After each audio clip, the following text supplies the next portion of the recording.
오늘 우리에게 주신 하나님의 말씀 함께 봉독하도록 하겠습니다. 데살로니가 전서 4장 7절에서 8절 말씀 제가 봉독해서 올립니다. 하나님이 우리를 부르심은 부정하게 하심이 아니요 거룩하게 하심이니 그러므로 저버리는 자는 사람을 저버림이 아니요 너희에게 그의 성령을 주신 하나님을 저버림이니라. 아멘. 우리는 지난번 설교 때 로마서 말씀을 통해서 구원의 서정에 대한 이야기를 나누었습니다. 구원은 어느 한순간에 단순하게 한번 이루어지는 것이 아니라 구원에는 여러 가지 단계가 있고, 또 구원은 이미 얻은 구원과 또 현재 이루는 구원과 앞으로 이루어질 완벽한 구원에 대해서 우리는 이야기를 나누었습니다. 저는 오늘 데살로니가전서 4장 7절과 8절 말씀을 중심으로 하나님이 우리를 부르신 목적이라는 제목으로 이 구원의 과정 가운데 성화에 대한 이야기를 조금 더 깊이 나누려고 합니다. 자, 그럼 설교를 시작하면서 여러분에게 간단한 질문을 드리면서 시작하려고 하는데요. 오늘도 주일 예배를 코로나 때문에 대면 예배로 드리지 못하고 모니터를 통해서 또 핸드폰을 통해서 예배를 보고 계시는 여러분, 또 오늘 예배를 섬기기 위해서 이 대면 예배를 드리시는 여러분께 먼저 질문을 한번 드리고자 합니다. 오늘 제가 설교 제목이 하나님이 우리를 부르신 목적이라고 제목을 정했는데요. 하나님께서 우리를 부르신 목적은 무엇일까요? 질문이 오늘 설교의 제목이 되었네요. 하나님께서 우리를 부르신 목적은 무엇일까요? 아마 여러분 마음 가운데 대답들을 막 지금 쏟아내고 계실 거라고 생각이 되어집니다. 여러 가지의 대답들이 나올 것 같은데요. 오늘 그 답을 사도 바울 선생님은 데살로니가 전서 4장 3절에서 이렇게 이야기하고 있습니다. 하나님의 뜻은 이것이니 너희의 거룩함이라. 너희의 거룩함이라. 곧 음란을 버리고, 3절에서 이어서 오늘 본문 7절과 8절 말씀에 계속해서 이야기하고 있습니다. 하나님이 우리를 부르심은 부정하게 하심이 아니요 거룩하게 하심이니 그러므로 저버리는 자는 사람을 저버림이 아니요 너희에게 그의 성령을 주신 하나님을 저버림이니라. 그러니까 3절 말씀과 함께 7절, 8절 말씀은 하나님께서 우리를 부르신 목적이 거룩함이라고 이야기하고 있습니다. 우리는 이 거룩함이라고 하는 이 단어를 다른 말로는 성화라고 이야기합니다. 그 말을 다시 한번 정리하자고 한다면 하나님이 우리를 부르신 목적은 우리의 거룩함, 즉 우리가 성화되기를 원하신다는 것입니다. 사실 우리에게 예전에는 거룩함을 이야기할 때는 우리의 외적인 모습을 보면서 우리는 거룩을 판단하는 경우가 있었어요. 그래서 제가 어릴 적에는 거룩을 이야기할 때는 보통 이렇게 한쪽에 성경을 딱 가슴에 품으시고 예배당을 올라가시는 우리 집사님들, 장로님들, 목사님들을 보면서 거룩하다라는 단어를 많이 사용하기도 했고요. 또 거룩하다라고 이야기할 때 대표적인 게 얼마나 기도를 많이 하셨는지 낭낭한 목소리가 아니라 목소리가 이 쇠긁는 이 쉰 목소리로 할렐루야 이렇게 말씀하시면 야, 이 참 거룩하고 은혜스럽다 라고 판단하는 시기도 있었습니다. 그러나 현대의 기독교인들은 많은 성경의 가르침을 통해서 우리는 더 이상 이제 거룩함이 외모적인 거룩함을 이야기하는 것이 아니라 구별됨이라는 단어를 의미한다라는 것을 아마 우리 모두는 다 아시리라고 생각합니다. 거룩이란 말은 구별됨이라고 하는 의미를 가지고 있습니다. 영어로 이야기하면 separated라고 하는데요, 분리되다, 나눠지다, 구분되다 라는 의미입니다. 그러니까 세상의 삶과 분리되어지고 세상의 삶의 목적과도 구별되어지고 그들이 사는 방법과도 구별되는 것, 그것이 바로 거룩이라고 이야기하고 있어요. 자, 그러면 다시 처음으로 돌아가서 하나님이 우리를 부르신 목적이 거룩이고 성화라고 말씀드렸는데요. 도대체 그러면 성화는 어떤 것이 성화일까요? 성화는 도대체 무엇이 성화일까요? 아마 이때 자막이 첫 번째가 나와야 될 것 같죠? 예, 맞아요. 첫 번째로 성화는 예수님을 닮아가는 것을 우리는 성화라고 이야기합니다. 세상에 있는 모든 생명체는 자기를 닮은 후손을 낳기 마련입니다. 혹시 여러분 인터넷이나 뉴스를 통해서 혹시 쥐가 새끼를 낳았는데 고양이를 낳았다, 뭐 이런 뉴스 혹시 들어보셨습니까? 그런 일들은 절대로 일어날 수 없는 일이죠.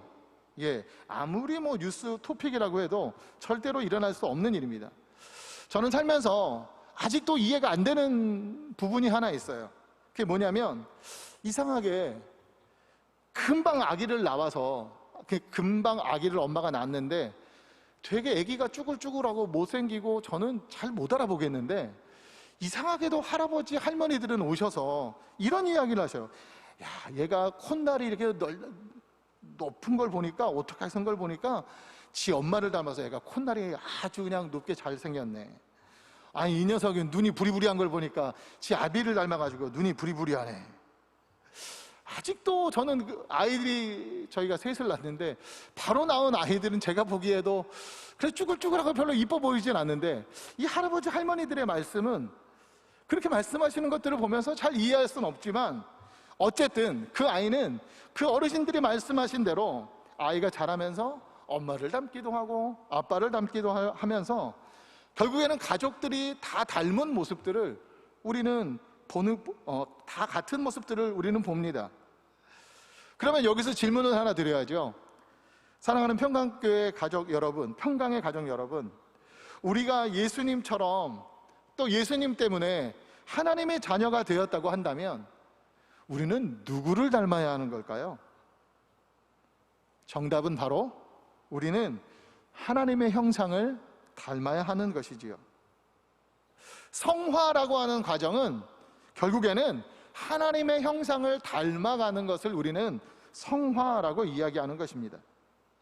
이것은 외적으로의 모습들만 닮아가는 것이 아닌 내적인 성품도 하나님의 형상을 닮아가야 우리는 참된 성도라고 이야기할 수 있습니다. 예, 성화의 첫 번째는 예수님을 닮아가는 것이죠.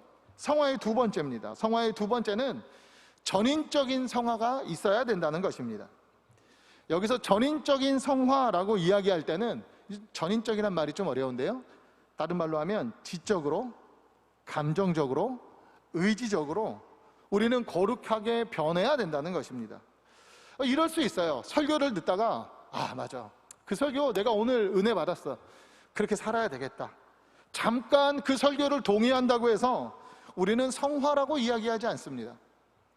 때로는 기도하다가, 때로는 찬송을 열심히 부르다가 감동이 와서 눈물이 맺혀서 이 가슴 뜨거워진 것만으로 우리는 성화라고 이야기하지 않습니다. 그러면 도대체 무엇이 성화일까요?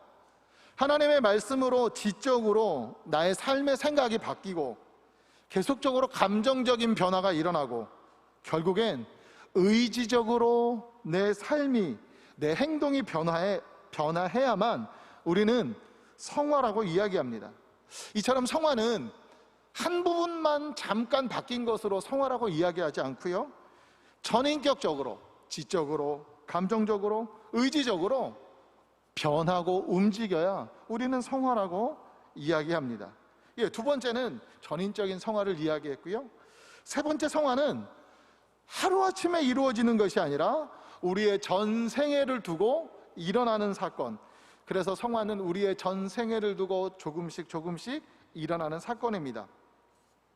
어떤 분들은 사실 성화가 아주 커다란 사건을 경험하게 되면 한꺼번에 단 이례적으로 일어나는 것이다 라고 생각하는 분들도 있지만 사실은 그렇지 않습니다. 예수님을 닮아가는 것은 우리의 전생애적으로 일어나야 될 일이기 때문입니다. 여러분, 우리나라의 속담에도 이런 이야기가 있어요. 3살 버릇이 몇 살까지 간다고요? 예. 특히나 우리가 몸에 체득되어진 이 죄의 영향들, 좋지 못한 습관들은 그것을 끊어내는데 너무 오랜 시간이 들어간다는 거예요. 여러분은 이미 성경을 통해서 야곱이라고 하는 사람을 알고 있어요. 이 야곱이라는 사람이 어떤 사람이었습니까? 태어날 때부터 자기 형의 발 뒤꿈치를 붙잡고 태어난 사람이었어요. 그래서 그의 이름 자체, 이 야곱이라고 하는 이름 뜻도 발 뒤꿈치를 잡은 사람이었죠. 그는 사실 사기꾼 기질을 가지고 태어난, 사기꾼 기질이 많았던 사람입니다. 여러분이 성경을 쭉 이해하시고 창세기의 사건을 이해하시면서 아는 건, 그랬던 그 사기꾼 기질이 많았던 그 야곱도 인생의 마지막에는 그가 이집트의 왕 바로를 축복하는 모습들을 보여주는데요, 창세기 47장 7절 말씀에는 이렇게 기록되어 있습니다. 요셉이 자기 아버지 야곱을 인도하여 바로 앞에 서게 하니 야곱이 바로에게 축복하매. 요셉이 총리 대신으로 이집트에서 총리가 되었고 이집트의 많은 재정을 풍성하게 했습니다. 그 덕에 요셉의 아버지였던 야곱과 형제들은 이집트 땅에서 머물게 되었는데요, 그때 요셉이 아버지 야곱을 이집트의 왕 바로에게 인도하자 야곱이 한 행동은 바로 축복하며 그의 머리에 축복하는 일들을 진행합니다. 아마도 그의 젊었을 때라고 한다면 더 바로에게 더 잘 보이기 위해서 여러 가지 거짓과 사기를 쳤는지 모르겠지만 그의 인생의 마지막에 그가 바로에게 해줄 것은 하나님의 이름으로 축복하는 일이었다는 거예요. 그러니까 우리는 성경을 통해서 그가 평생의 삶에서 조금씩 성화돼 왔다는 것들을 우리는 알 수 있습니다. 맞아요. 세 번째로 성화는 조금씩 전생애를 통해서 일어나는 것이고요, 네 번째로는 성화는 하나님의 일인 동시에 바로 사람의 일이기도 한다는 것입니다. 지난번 설교에도 말씀드렸던 것처럼 성화는 하나님과 인간의 협동 작전이라고, 협동 작품이라고 말씀드릴 수 있습니다. 구원의 단계에 보면 소명, 중생, 연합, 이런 일들은 우리의 도움 없이 하나님이 일방적으로 우리에게 일을 진행하시는 하나님의 단독적인 사역이라고 말씀드렸지만, 그 중에 오늘 우리가 이야기하고 있는 이 성화는 다르다는 거예요. 이 성화는 우리가 열심히 노력하고 열심히 시도하고 열심히 주의 말씀대로 순종할 때, 그때 성령님의 도움을 받아 이루어지는 것이 바로 성화라고 한다는 거예요. 특별히 우리가 닮아야 될 분은 삼위 하나님 중에 예수님이셔요. 왜냐하면 예수님은 완전한 하나님이시기도 하지만 완전한 사람이시기도 하기 때문이에요. 그분은 참 인간이셨기 때문에 우리에게 닥치는 고난, 또한 시험, 유혹들을 너무 인간이시기 때문에 잘 알고 계시고, 그뿐 아니라 우리에게 닥쳐진 고난과 유혹과 시험을 그분은 이기셨기 때문에 우리가 닮아야 하는 바로 모델이 바로 우리는 예수 그리스도라고 하는 거죠.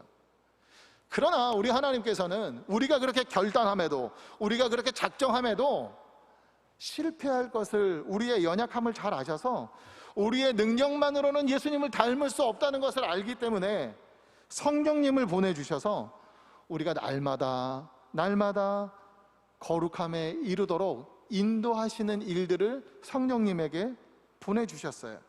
그 성령님은 우리가 예수님을 닮을 수 있도록 우리의 성품을 도와주시고 우리의 길을 열어주시는 일을 한다는 거예요. 그러므로 우리는 하나님의 은혜와 성령님의 도우심을 받아 날마다 조금씩 예수님을 닮아가는 삶을 살아가는 것이지요. 에베소서 4장 22절과 24절에는 이렇게 말씀하고 있어요.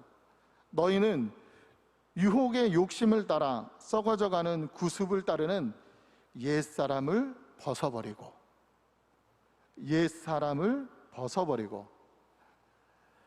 오직 너희의 심령이 새롭게 되어 하나님을 따라 의와 진리의 거룩함으로 지으심을 받은 새 사람을 입으라.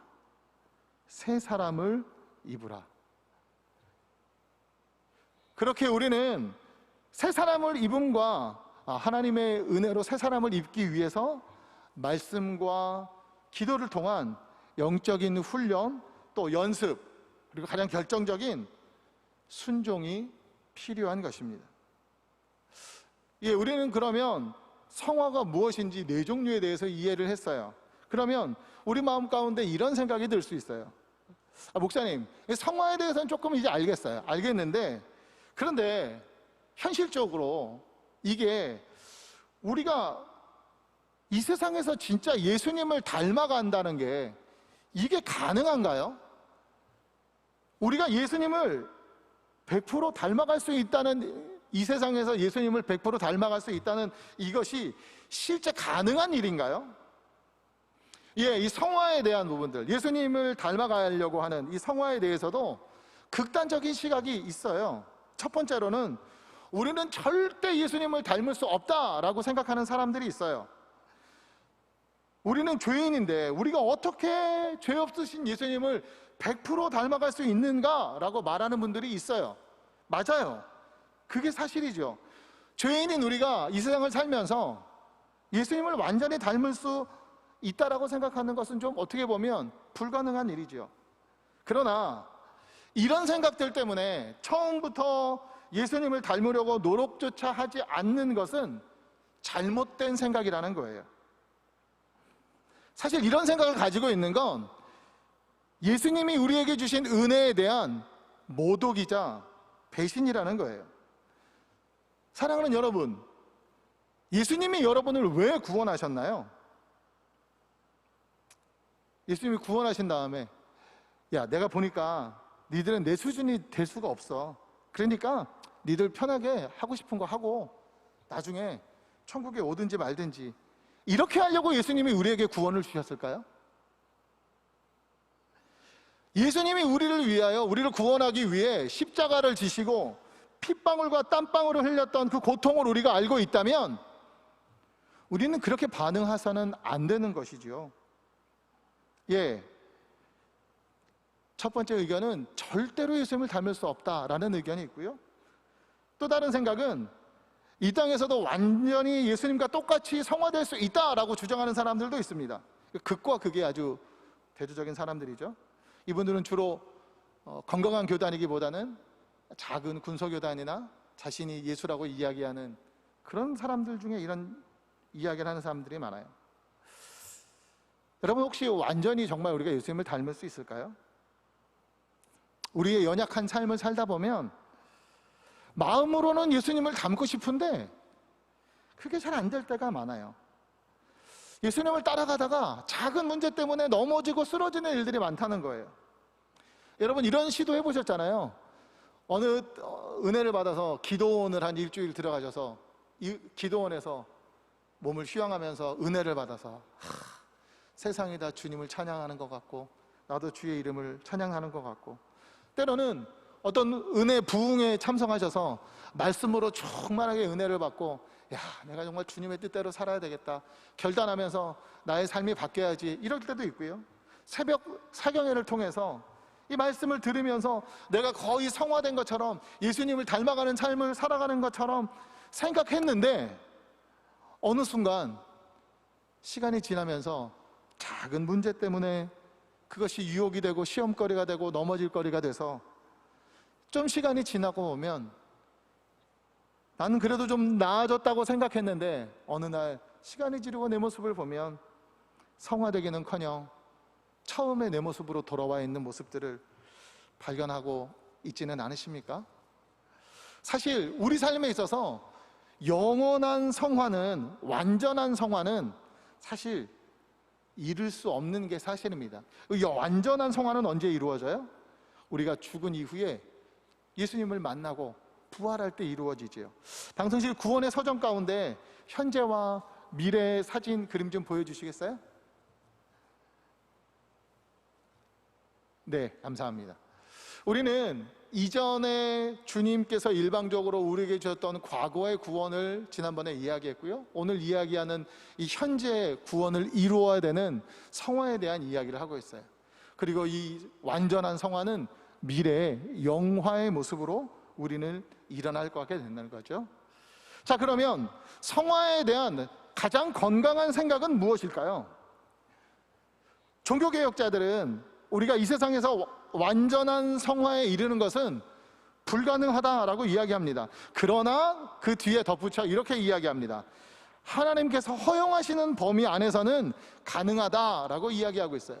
완전히 100% 예수님과 똑같은 삶을 살기는 어렵지만 하나님께서 우리에게 얼만큼 허용하시느냐에 따라 우리는 예수님을 닮아갈 수 있다라고 하는 것이지요. 그러니까 우리가 100% 예수님의 모습을 닮아갈 수는 없지만 우리 안에 예수님을 닮고자 하는 소원으로, 열망으로 우리의 심장이 타올라야 한다는 거예요.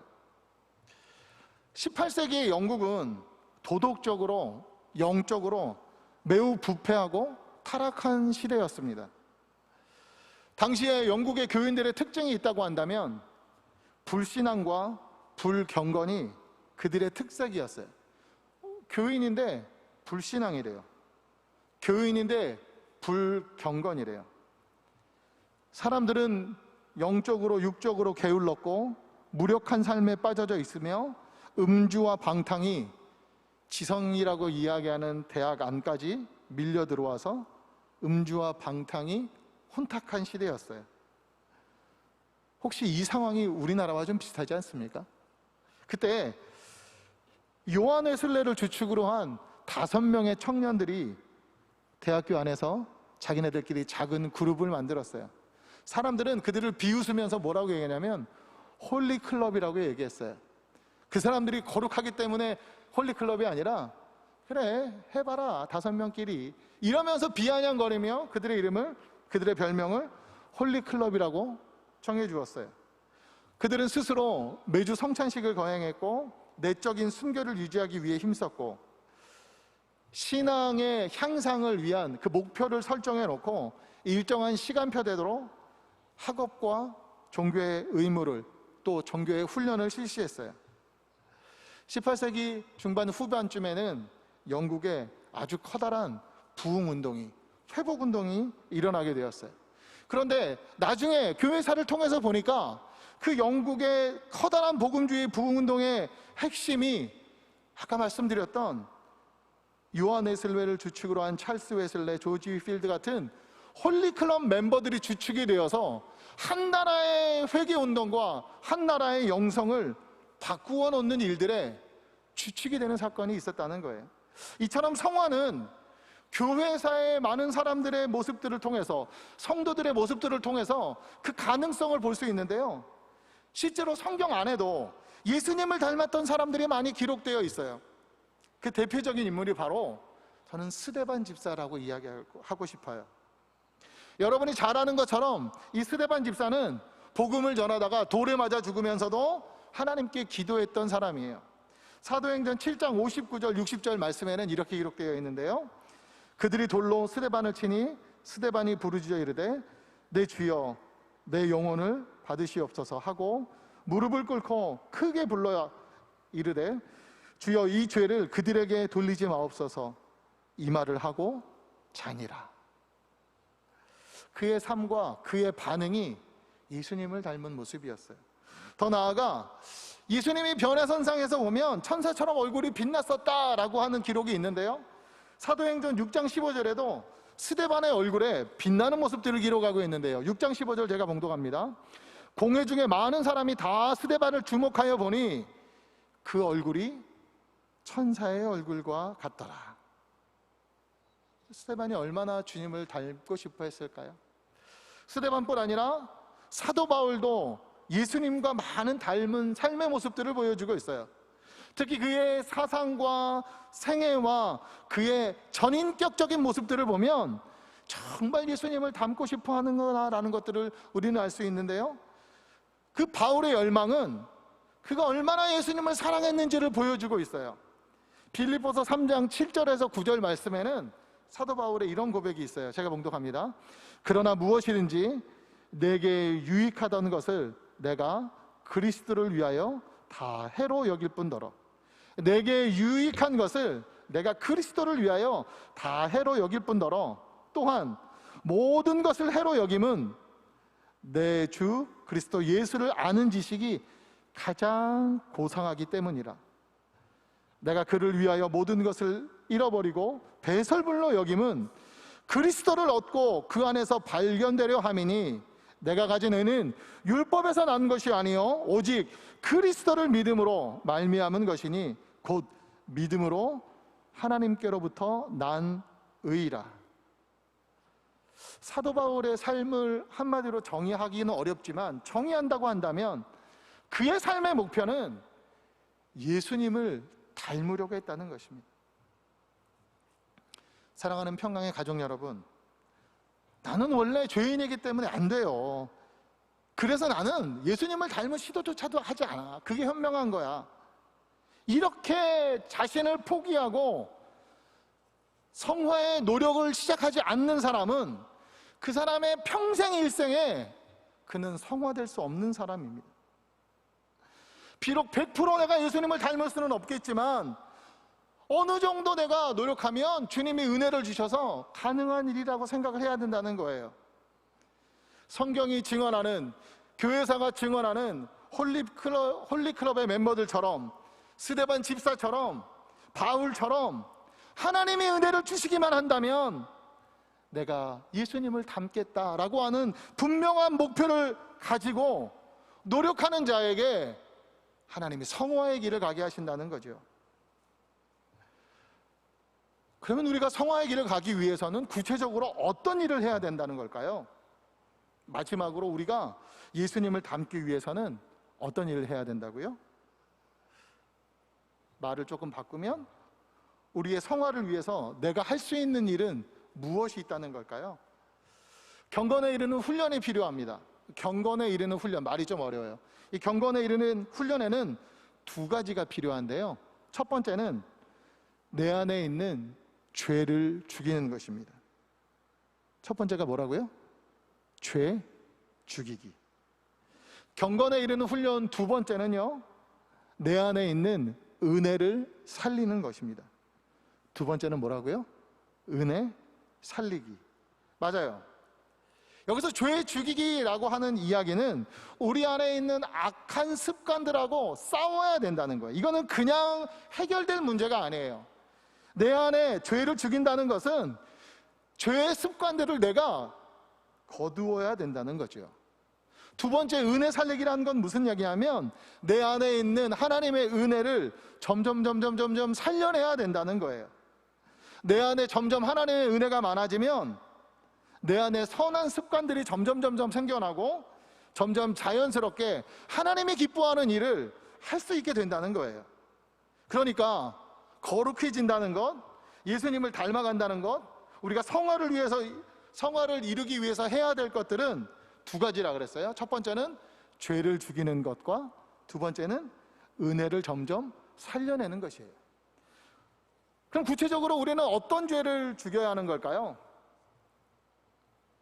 제가 계속 반복해서 여러분에게 자꾸 말씀을 드리는데, 우리가 성화가 되고자 한다면 첫 번째, 죄의 통로를 차단하고 우리 안에 있는 죄와 싸워야 된다고 말씀을 드렸어요.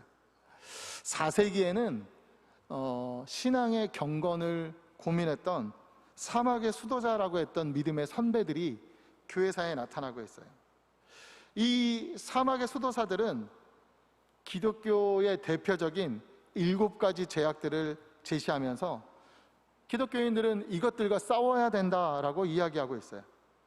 그때 제시됐던 단어들이 어떤 거냐면 교만, 시기, 분노, 게으름, 탐욕, 탐식, 정욕, 이 7가지를 싸워야 된다는 거예요.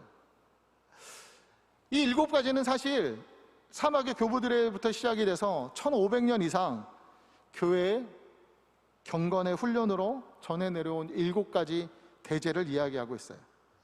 그리스도인이 경계해야 되고 피해야 되고 벗어내야 되는 죄의 뿌리로, 요즘 현대에도 보면 현대 전 영역에서 활동하면서 신자를 유혹하고 넘어뜨리고 영혼과 공동체를 파괴하는 위력을 갖고 있는 죄악이에요. 제가 한 번만 말씀드렸기 때문에 아마 기억을 잘 못하실 것 같은데 한 번 더 말씀드릴까요?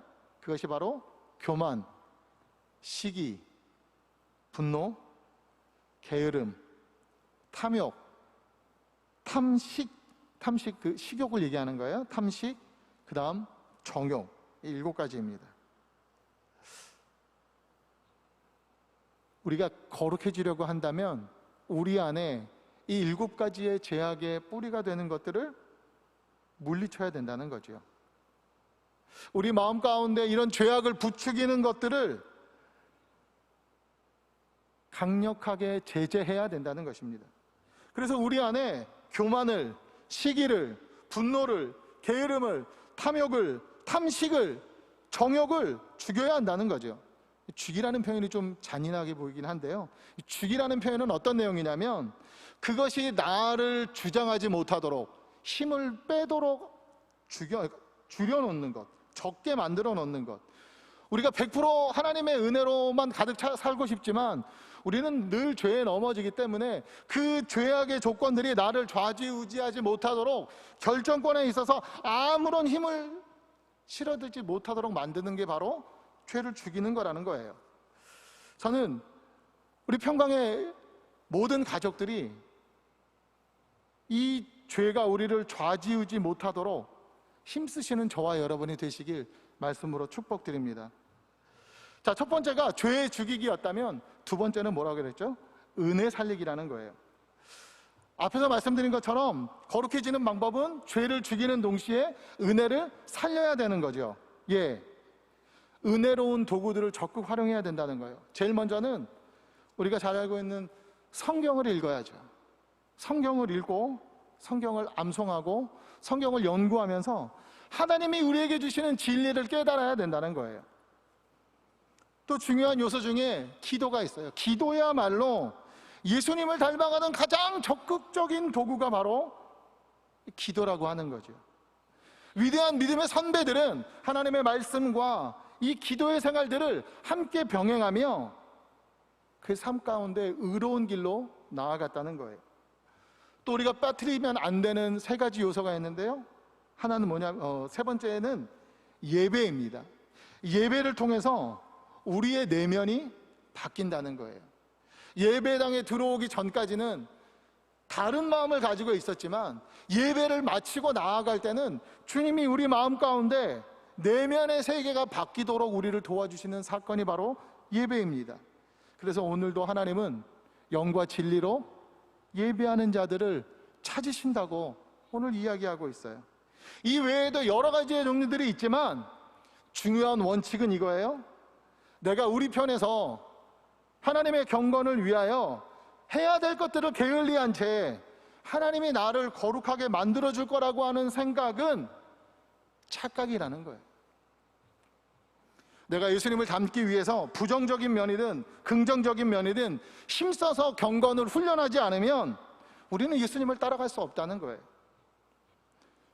특히나 우리의 노력만으로 되는 것은 아니지만 이때 우리는 하나님께 기도하면서 성령님, 나는 주님을 따라가고 싶은데 내가 너무 육신이 연약합니다. 매번 넘어집니다. 주님 도와주세요 라고 기도하면 성령님께서 우리를 도우시고 주님을 따라갈 수 있게 해주신다는 거예요.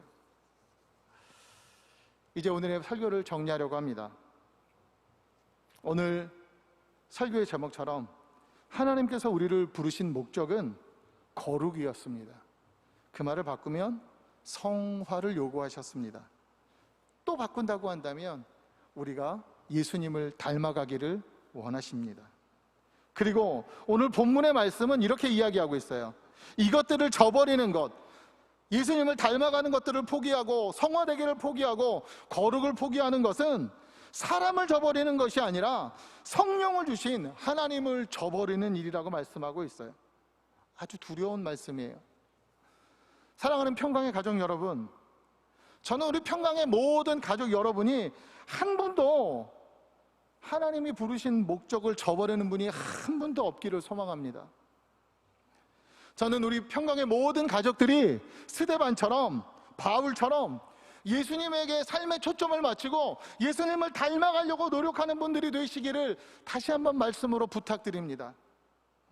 어떻게 할 수 있다고요? 2가지 방법 말씀드렸죠. 내 안에 있는 죄를 죽이면서, 내 안에 있는 은혜를 살리면서. 오늘도 이 성화의 일에 나의 노력과 우리를 도우시는 성령님이 도움을 받아서 하나님이 그렇게 우리를 부르신 목적대로 하나님이 기뻐하시는 거룩한 삶을 사는 분들이 저와 우리 평강의 모든 식구들이 되기를 말씀으로 축복드립니다. 이 시간에 우리 말씀을 생각하면서 정리하며 기도했으면 좋겠습니다. 이렇게 기도했으면 좋겠어요. 기도 제목이 나올 텐데요. 하나님, 제가 거룩한 삶을 살 수 있도록 주님 도와주십시오. 하나님, 내 안에 있는 죄를 죽이면서 내 안에 있는 은혜를 살리도록 도와주십시오. 특별히 우리의 예배가 회복되도록 우리에게 하나님 예비하신 담임 목사님을 보내주시고 또 선한 전도의 영을 부어주셔서 한 영혼을 품고 기도할 수 있도록, 그리고 성령님께서 그 열매가 나타나게 해달라고 이 시간 함께 주님의 말씀을 생각하면서 주님 앞에 기도하며 나아갑니다. 사랑하시는 주님, 오늘도 주님 우리에게 귀한 말씀을 주셨고 이 말씀대로 아버지 하나님 살아가기를 소망합니다. 주님이 우리에게 부탁하신, 우리에게 원하신, 부르신 그 목적이 거룩이고 성화고 예수님을 닮아가는 것인데 아버지 하나님, 내가 그렇게 살기를 원합니다. 아버지 성령님 도와주셔서 주님의 기뻐하신 삶을 살아갈 수 있도록 주여 도와주시옵소서. 내 안에 있는 죄의 문제들이 아버지 하나님 죽어지게 하시고 죄의 영향력이 사라지게 하시고 내 안에 있는 주님의 은혜를 살릴 수 있도록 주여 은혜를 주시기를 소망합니다. 내 힘으로 할 수 없을 때 성령님의 도우심을 은하기를 소망하오니 하나님 함께 하시고 도와주시옵소서. 계속해서 아버지 교회를 위하여 우리 귀한 아버지 하나님 담임 목사님을 부어주시고 아버지 하나님 우리의 예배가 회복되어지기를 소망합니다. 어려운 시기이지만 예배가 회복되어 주님을 더 만나게 하시고 하나님 무엇보다 아버지 선한 영향력으로 우리에게 전도의 영을 부어주사 하나님 한 영혼을 품고 기도할 수 있도록 도와주시고 기도하는 것으로 끝나지 않고 열매가 나타나도록 하나님 은혜를 주시기를 소망하오니 아버지 하나님이 일 가운데 우리를 부르셨고 우리에게 아버지 하나님 원하시는 일들이 일어날 수 있도록 주여 도우사 역사하여 주시고 하나님의 영광들을 보게 하시고 이 일들을 위하여 우리가 헌신하며 순종하며 나아갈 수 있도록 주여 도와주시기를 소망합니다. 주님 역사하여 주시고 오늘도 우리 삶 가운데 주인 되어 주셔서 하나님이 기뻐하시는 그 삶대로 살아가는 우리 모두가 될 수 있도록 주님의 마음을 시원케 하는 자들이 되도록 주여 도와주시옵소서. 하나님 은혜를 가운데 허락하여 주시고 역사하여 주시며 믿습니다. 붙잡아 주시옵소서. 거룩하신 주님, 우리를 사랑하시고 우리를 부르신 목적이 거룩이며 성화이며 예수님을 닮아가는 것을 우리가 이 시간 알았습니다. 하나님, 우리 모두 부르심의 목적에 합한 자들이 되게 하여 주셔서 우리 안에 있는 죄는 사라지게 훈련하게 하시고 우리 안에 있는 은혜는 더 크게 하셔서 하나님의 마음을 기쁘시게 하는 자들로 우리 모두 성장할 수 있도록 성화되는 자들 되도록 은혜 허락하여 주시옵소서. 모든 영광 주님께 올려드립니다. 살아계신 예수님의 이름으로 감사하며 기도드립니다. 아멘.